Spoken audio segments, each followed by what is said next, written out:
BTS ने movie की बोली हुई कुछ बातें जो हम आर्मीज को हमेशा याद से रखना चाहिए। वी ने एक बार बोला था, अगर तुम्हारी लाइफ में ऐसा कोई वक्त आए जो तुम्हें बहुत सारी प्रॉब्लम्स का सामना करना पड़े, तब तुम बिल्कुल डूब मत जाना या फिर डरना मत, थोड़ा सा ठहर जाना और पीछे की तरफ मुड़ के देखना कि तुम कहाँ तक आए हो, और उसके बाद ये भी सोच लें कि इसका शुरुआत कैसा था और यहाँ तक आने के लिए तुमने क्या क्या किया है।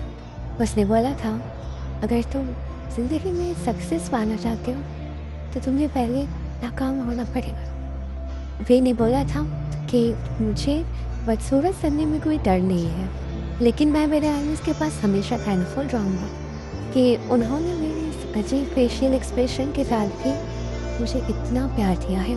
मैं नहीं चाहता था कि मैं कभी सर्जरी कराऊँ या फिर कोई अननेचुरल तरीके से मैं हैंडसम बनूँ। ये नहीं बोला था तो तुम बोलना सीखो, तुम उस चीज़ को बोलना सीखो जो तुम्हें दुख पहुँच सकता है, लेकिन तुम ये मत भूलो कि उस दुख से तुमने क्या क्या सीखा है।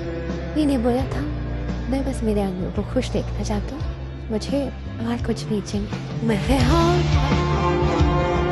तो हाँ पहले बेटा।